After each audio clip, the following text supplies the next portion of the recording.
How to share a Google Gemini chat. Hi everyone, I'm here to assist you today without any delay. Let's jump right in. First, open Google Gemini on your device. Open the chat you want to share. Then, if you scroll down for the answer, you would find a share icon at the bottom.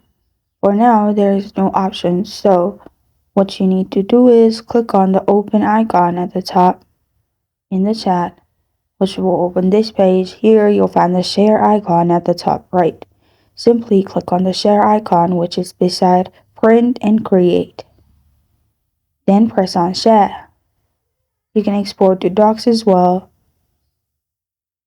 Then link will be copied automatically. You can share the link, and if somebody clicks on your link or pastes the link in their web browser, they will find the text in this way.